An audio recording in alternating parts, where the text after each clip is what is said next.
Ç'kemi dhe mirë se erdhët në kanalin tim. Shpresoj që t'jeni duke i kaluar sa më mirë këto ditë karantine dhe të mos jeni mërzitur shumë. Në videon e sotme kam menduar që t'ju tregoj një histori udhtimi të një prej udhtimeve të mia më të bukura dhe është Portugalia. Shpresoj që kjo video ndoshta do ju japë disa ide nëse ju doni që ta vizitoni Portugalinë, se cilat vende ja vlen që të vizitosh dhe cilat jo. Ka qenë një udhtim 2 javor bashkë me një shoqen time.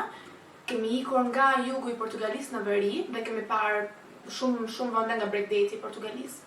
Në total, ky udhtim më ka kushtuar rreth 400 euro bashkë me biletën e fluturimit, që kushtoi rreth 100 euro, kështu që unë atje kam harxuar 300 euro në total me akomodim, me ushqim, me autobuza që kam ikur nga një qytet në tjetrën, që është shumë lirë. Ne ikëm në shtator dhe për mendimin tim është periudha më e mirë që ti mund vizitosh Portugalinë, pasi ishte shumë ngrohtë, koha ishte shumë e mirë edhe nuk ishte shumë turistë, ishte shumë qetë edhe mund ta kishe plazhin për vete. Domethënë sigurisht që kishte ca njerëz, po jo aq shumë sa çdo gjë në korrik apo në gusht. Në fillim ne fluturuam për në Faro, që është në jug, aty ka një aeroport dhe zakonisht gjen bileta shumë të lira.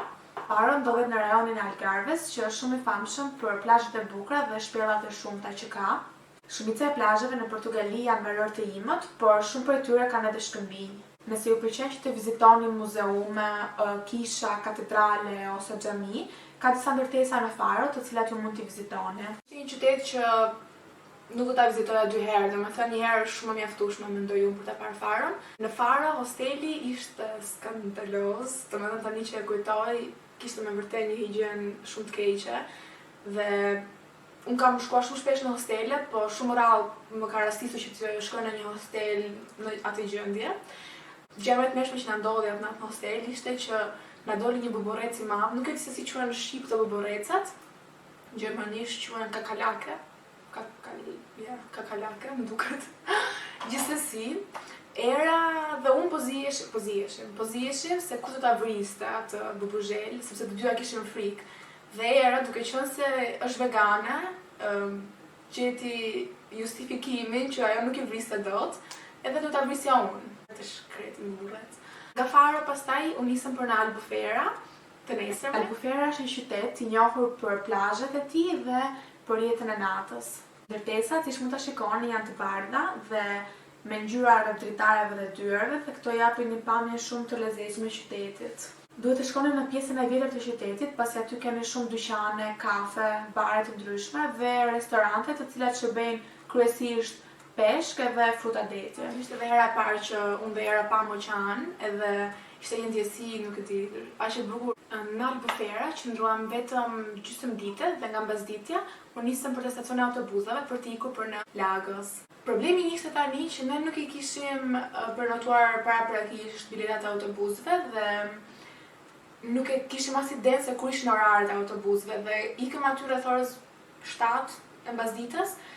Dhe kur folëm atë të informacionit, ajo na tha që autobusi i fundit është i orës 7 edhe duhet ketë ikur. Tham që po presim një ca minuta, ndoshta vjen, ndoshta kemi fatin e mirë që të na vi dhe mos na lejtë mes të rrugëve. Mbeti ora 7:20, 7:30 diçka e tillë dhe erdhi, shqyr që erdhi. E morëm autobusin dhe u nisëm për në Lagos.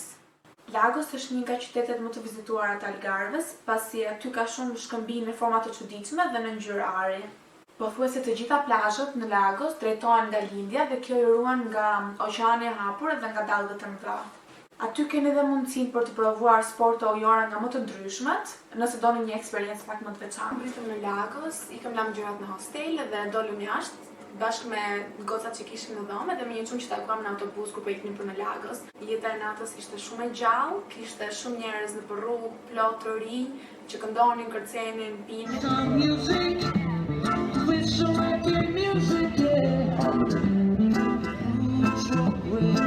Nesërmen, paraditën e kaluam në Lagos, në plazh. Plazhet e Lagosit ishin fantastike, domethënë është një nga vendet që duhet të vizitoni patjetër nëse ikni në Portugali, prej plazheve aq të bukura që ka. Aty ishte edhe hera e parë që unë arrita që të lahem në oqean, sepse kur isha në Albufera më duku ish super i ftohtë akull edhe në fakt edhe në Lagos ishte akull. por thjesht nuk e di që ta më shumë guxime dhe e provova, sot është një tmerr, domethënë nëse e krahasoni me ditën e Shqipërisë është shumë herë më i ftohtë. Mbas drekën, mbas ditja, unë nisëm për në Odesajsh, nëse lexohet kështu, nuk jam shumë e sigurt. Odesajsh është një fshat i vogël në mes të një parku natyror që shtrihet shumë gjatë në coastline-in e Portugalisë. Kur mbytëm aty, kur dolëm nga autobusi, pamja e parë që na doli para syve ishte kjo. Po dhe, mund të imagjinoni domethënë konfuzimin tonë, sepse nuk e prisnim fare që të ishim në një fshat. Më kur vendosëm të shkonim në Odesajsh, kishim parë thjesht foto të plazhit që ishte aty afër, por nuk e kishim idenë se sa afër ishte plazhi, dhe plazhi ishte goxha larg. Domethënë për në plazh të duhej 40 minuta në këmbë. Familja që kishte atë apartamentin ku ne qëndruam ishin shumë të mirë. Na treguan shumë gjëra se ku të shkonim, ç'të provonim, ku të mos shkonim.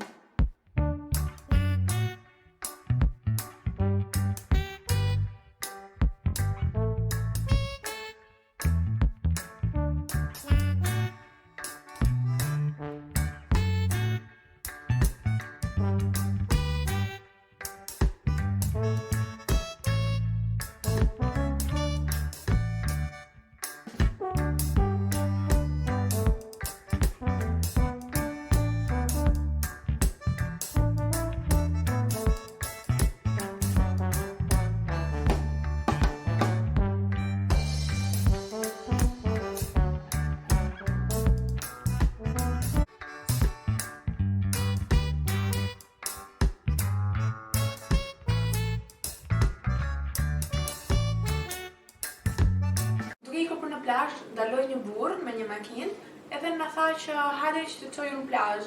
Problemi ishte që ai nuk dinte as anglisht, as spanjisht, as gjermanisht, as gjë që ne dinim. Dhe jemi marrë vesh me shenja, nuk e di se si jemi marrë vesh domethënë, po vetëm me shenja, edhe e lezetshme ishte që ja kishte qefi dhe që të bënte muhabet, kështu që na bënte pyetje gjithkohë dhe ne përpiqeshim që t'i deshifronim pyetjet e atit. Po ishte shumë i mirë, se shumë i ëmbël. Kur arritëm në plazh ishte një nga pamjet më fantastike që unë kisha parë ndonjëherë. Atë ditë nuk ishte diell, po kishte mjegull dhe duket çdo gjë shumë surreale, domethënë nuk kisha qenë ndonjëherë në një plazh me aq shumë mjegull përreth.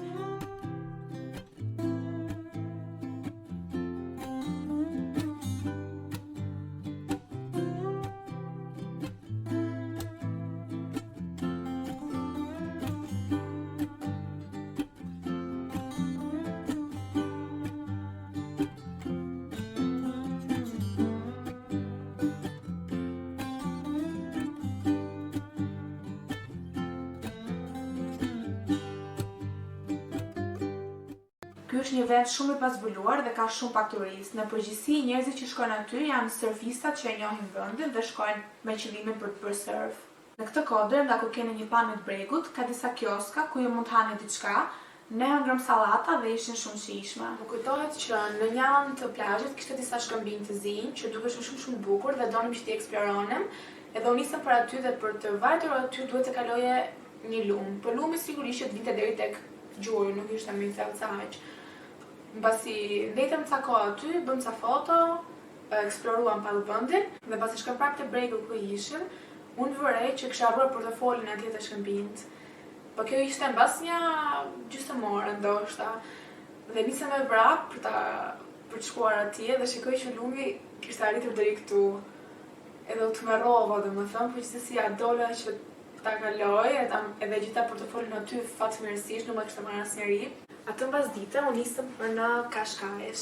Cascais është një rrethinë e Lisbonës, është një qytet shumë i vogël afër Lisbonës. Në këtë qytet ka shumë plazhe, të cilat janë të mbrojtura nga dalgët dhe nga oqeani i hapur dhe janë perfekte për të notuar. Qyteti i këndshëm, por nuk është një nga ato qytetet wow që unë do t'i shikoja përsëri. Të nesërmen ikëm për të bërë surf. Unë kam dashur gjithmonë që ta provoja, ishte hera e parë që unë e provova dhe për mua ishte një eksperiencë shumë e bukur. Nuk mund të them njëjtën gjë për erën. Këtu mund të shikoni disa nga fotot e mia duke bërë surf. Ishte një dështim i vërtet, por le të themi që për herë e parë është e kuptueshme dhe rëndësi ka që unë aty isha shumë e lumtur edhe kur bija domethënë isha prapë duke qeshur dhe jo e trembur. Ne bëm surf tek një plazh që quhet Guincho, që ishte më i famshëm aty rrotull dhe është rreth 10 minuta me makinë nga qendra e qytetit. Por nëse ju doni që të bëni surf, mjafton që të flisni me recepcionistin e hostelit tuaj dhe ai do të flasi me një shkollë surfi, e cila do t'ju vitë marrë në hostel dhe t'ju çojë deri te plazhi dhe t'ju sjellë përsëri. Kjo mund të jetë falas ose mund të jetë me një kosto minimale. Pas drekës, morëm autobusin për të ikur në Sintra dhe pas të shkojmë në Sintra, daluam në Cabo da Roca, që është pjesa më perëndimore e Portugalisë, e Europës, dhe ishte një vend shumë i bukur, po fryte një erë jashtëzakonisht e fortë. Arritëm në Sintra. Sintra është një destinacion shumë i famshëm turistik sepse ka pamjen e një pikture. Qytet që duhet vizitohet nga të gjithë ata që kanë qejf natyrën, pasi ishte plot me kopshte botanike, plot me gjelbërim kudo. Kishte shumë kështjella dhe të nesërmen u nisëm për t'i parë disa nga këto kopshte botanike, kështjella, pallate. Por problemi më i madh që kishim ishte që çantat e shpinës nuk i lam dot në hostel, pasi ai personi te hosteli na tha që ishte shumë full, çdo gjë dhe nuk kishin më dollape, kështu që na duhej që t'i mbani me vete.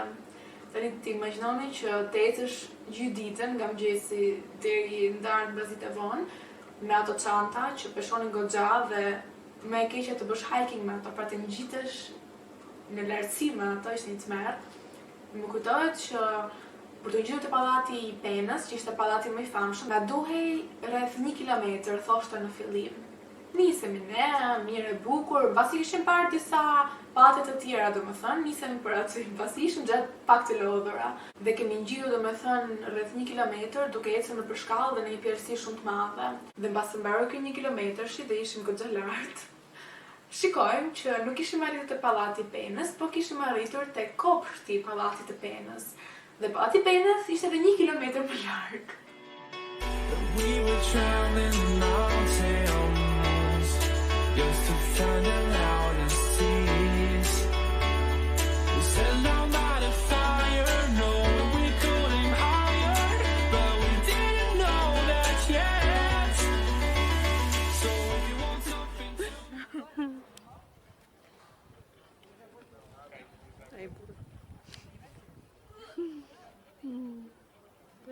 Ne kemi këtu një bilbil në rast se kemi frikë ose një të sigurt.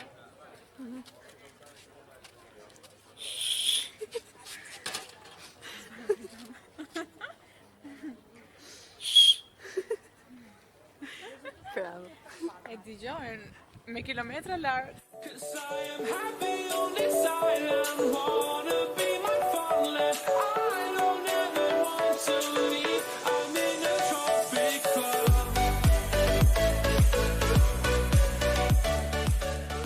Nesërme në mëngjes, këto kockat këtu më ishin ngritur, literalisht isha bërë kështu. S'kisha bërë ndonjëherë kështu gjë. Por gjithaj e tortur ja vleti, pasi pallati i Penës jo vetëm që ishte shumë i bukur për të parë me ato ngjyrat e tij nga jashtë, por ishte edhe shumë interesant për të vizituar. Tani do të shkojmë nga Sintra në Lisbon, tek kryeqyteti i famshëm i Portugalisë. Përshëndetje. Përshëndetje. Unë jam Viki dhe kjo është Era. Po. Po i flasim këtu. Po i flasim drejt për së drejtin, ja.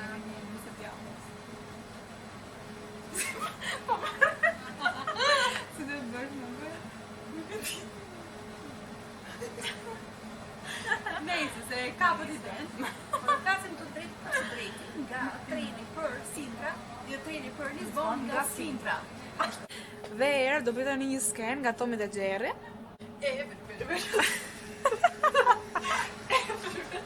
Këmbët më tregoj që ku i ke vrarë? Më drinë leqet e këmbë. Leqet të drita. Më drinë leqet e këmbë. Po diskutojmë se... Bëhet që kësi dritën? Bëhet që... Pak, jo duam! Po arritëm në hostel në Lisbon, ishte hera e parë që unë shikoja një krevat marinar me 3 krevate, domethënë. Ishin 3 krevate njëra me tjetrën. Dhoma ishte me 12 veta, ishte hera e parë që ne finin në një dhomë me shumë veta. Dhe të gërhitura që unë kam dëgjuar atë natë, nuk e di. Lisbona njihet ndryshe si qyteti i 7 kodrave, dhe nga këto 7 kodra ju keni pikat nga ku mund të shikoni pamje shumë të bukura të qytetit. Në këtë qytet kishte pafund malore dhe tisheza, kështu që përgatituni për një ecje të fuqishme. 2 nga lagjet më të rëndësishme të Lisbonës janë Alfama dhe Bairro Alto. Bairro Alto është një zonë shumë e qetë gjatë ditës, por natën bëhet shumë e zhurmshme pasi të gjithë të rinjtë dhe studentat mblidhen në bare të shumta që ka aty për të kaluar natën. Ndërsa Alfama është ndoshta lagja më interesante e Lisbonës, është një labirint me rrugica të vogla dhe plot me restorante tradicionale, ku ju mund të hani ushqim tradicional dhe të dëgjoni muzikën tradicionale që është fado. Një qytet shumë i bukur, domethënë duhet të vizituar patjetër, sigurisht, është edhe kryeqyteti. Gjë më e mirë në Lisbon ishin pastel de nata, që është ëmbëlsira tradicionale atyre dhe unë e provova për herë të parë. Shumë të shijshme, do t'i provoni patjetër nëse shkoni në Portugali. Në Lisbon u ndaj dhe udhëtimi me erën, pasi ajo do kthej përsëri në Gjermani, ndërsa unë do vazhdoja deri në Porto në veri. Pasi u ndava me erë, nuk po më punonte më Google Maps-i dhe as një tjetër aplikacioni harte që unë kam provuar të instaloj dhe kjo ishte shumë stresuese pasi ajo është gjë më e rëndësishme dhe më kisha shumë frikë se mos humbja. Gjithsesi, përpoja që mos ta vrash mendjen dhe u nisa për në Ericeira. Ericeira është një fshat i vogël dhe është rezerva e vetme botërore e surfit në Europë. Pra aty ishte mbushur me surfistë, është vendi më i famshëm për surf, plazhet që unë kam parë aty.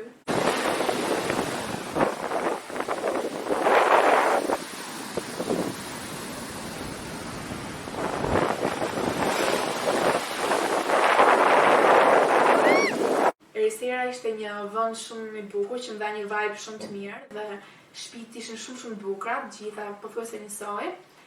Dhe do u sugjeroja shumë nëse jeni një person që pëlqen që të provoj surfin. Një natë në Ericeira u nisa për në Aveiro.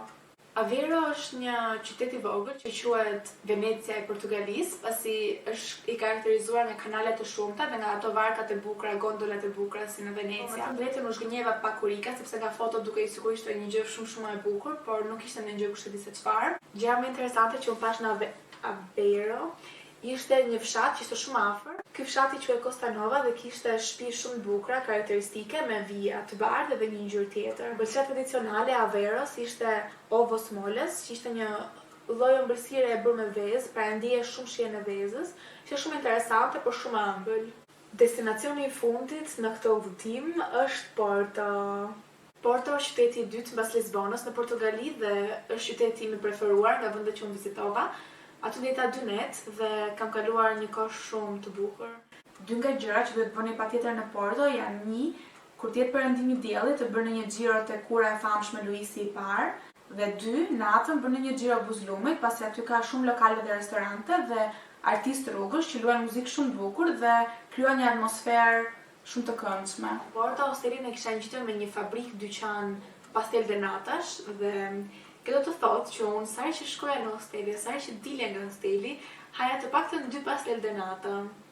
Prandaj nuk e di se sa shumë kile kam shtuar në Portugali, por nuk ka problem sepse aq më kanë shijuar ato pastel de nata sa ju nuk e keni idenë. Një nga vendet që duhet shikoni aty është Libreria Velo, që është një nga më të vjetra dhe më të bukurat në botë. Sipas themeve, J.K. Rowling, autorja e Harry Potter, është frymëzuar nga kjo librari për të shkruar Harry Potterin dhe thonë që kjo librari ngjan shumë për shkrimet të librarisë së Hogwartsit. Kështu që për gjithë fanët e Harry Potterit, kjo është një gjë që nuk duhet humbur. Ushqimi tradicional i Portos quhet francesinha dhe është gjëja më e shpifur që kam provuar ndonjëherë. Ishte një, se di çfarë ishte, duke pak si hamburger, po kishte një 10 lloje mishe aty brenda, kishte bacon, kishte prosciutto, kishte fileto, kishte çfarë nuk kishte, domethënë shumë lloje mishesh përzira bashkë sa unë fillova të provoj thjesht për kuriozitet dhe për pak bolla. Nuk kam ngulur më shumë se 2-3 kaça. Nata ime fundit në Porto u zbukurua shumë nga një muzikant rruge që krijoi një atmosferë aq të bukur aty dhe mblodhi aq shumë njerëz rreth vetes. Mesmo sabe que não estavas a minha, o meu anel de rubi para te levar ao concerto que havia na Ribeira do Pinter, o Pinter da Ribeira. Obrigado, thank you. Mesmo sabe em minha. Ky është udhëtimi im në Portugali, nëse do të keni pyetje rreth vendeve ku mund shkoni, se çfarë mund shihni, detaje që unë nuk i përmenda në këtë video, komentoni poshtë videos dhe unë do t'ju përgjigjem. Nëse doni të shikoni video të tjera si kjo, gjithashtu komentoni poshtë videos. Nëse ju pëlqeu videoja, sigurisht që bëni një like dhe mos harroni subscribe. Vazhdo të shihemi në videon tjetër. Mirupafshim.